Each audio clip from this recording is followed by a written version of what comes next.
हिंदू मुसलमान एक हो, हिंदू मुसलमान एक हो, हिंदू मुसलमान एक हो। सांप्रदायिक बीजेपी और एआईडीएफ दलियाई पेलाओ, सांप्रदायिक बीजेपी और एआईडीएफ दलियाई पेलाओ।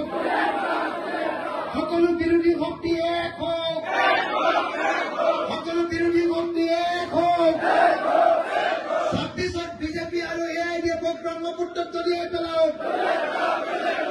ইনকিলাব, ইনকিলাব, ইনকিলাব, ইনকিলাব।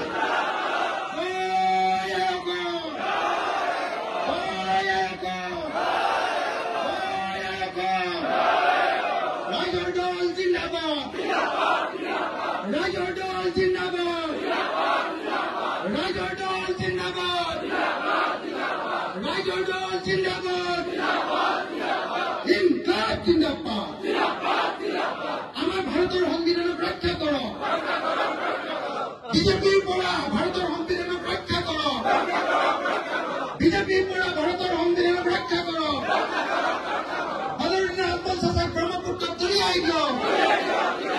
হিন্দুত্ববাদী নেতা বিজেপির হিমন্ত বিশ্ব শর্মা ব্রহ্মপুত্র দলিয়াই দিও।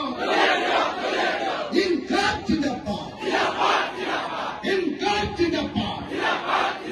26ত আমি একেলগ হৈ বিৰোধী পক্ষক জিকাব লাগিব। ওলাই আহো, ওলাই আহক, ওলাই আহক।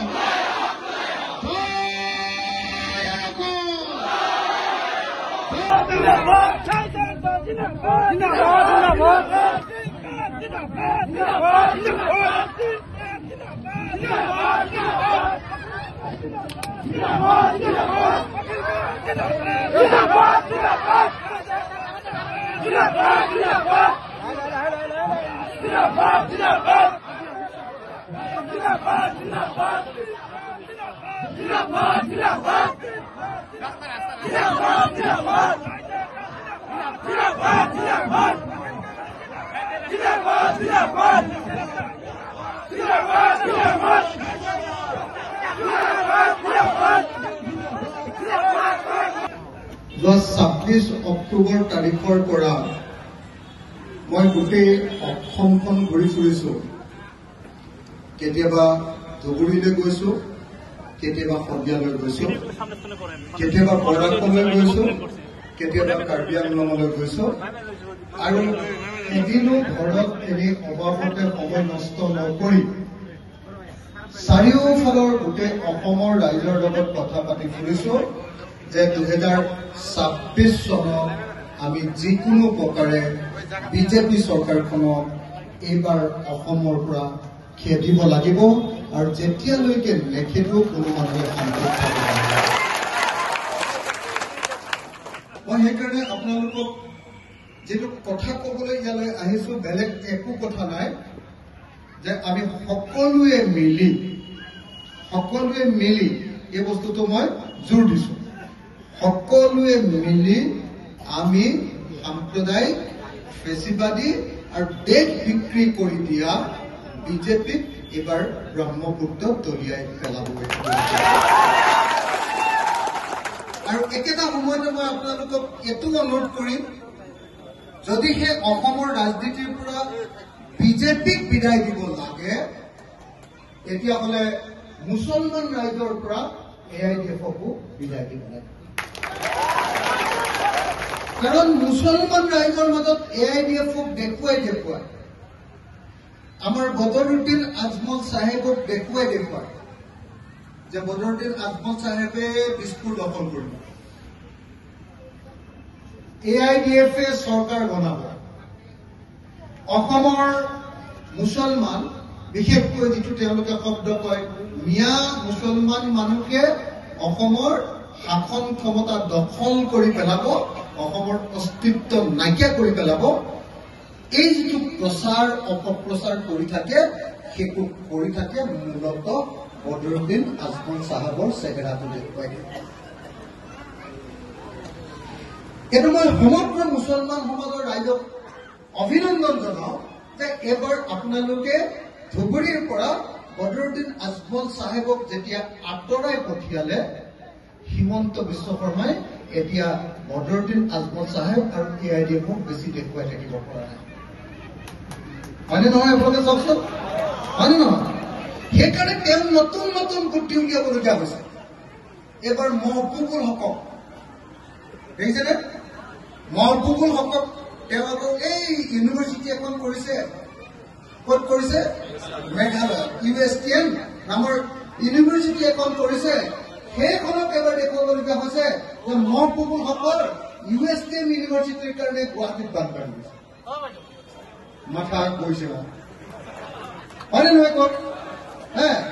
তাৰপিছত এইবাৰ আকৌ দেখুৱাবলৈ কৈছে যে নহয়, ক্ৰছ কাৰেণ্ট নামৰ যিটো চেনেল আছে, ক্ৰছ কাৰেণ্ট চেনেলটোৰ যিজন সাংবাদিক দিলৱাৰ হুছেইন মজুমদাৰৰ নিচিনা সাংবাদিক বিলাকে বোলে মানে হুছেইনটো মাজত আছে যে সেইটোৰ কাৰণে তেওঁলোকে বোলে গোটেই অসমখনত গণ্ডগোল লগাই আছে।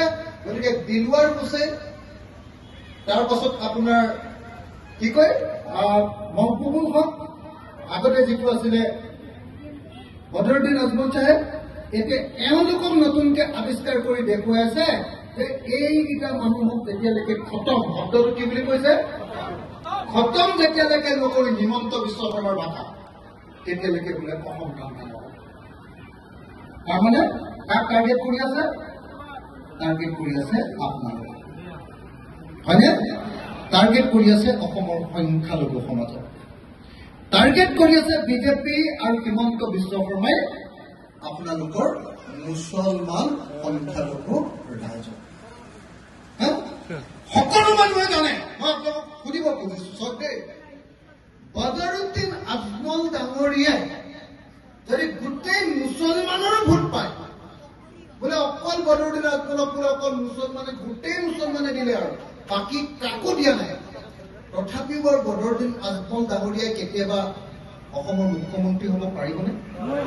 পাৰিব নেকি কওক?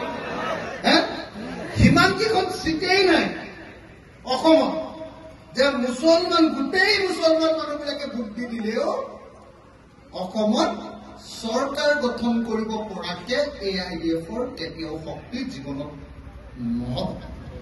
কিন্তু তাৰ পাছতো কেৱল দেখুৱাই থাকে যে বদৰুদ্দিন আহি আছে।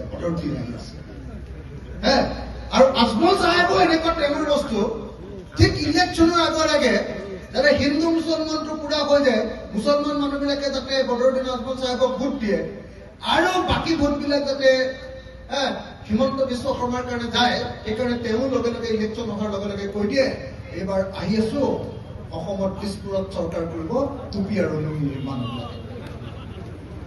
কওক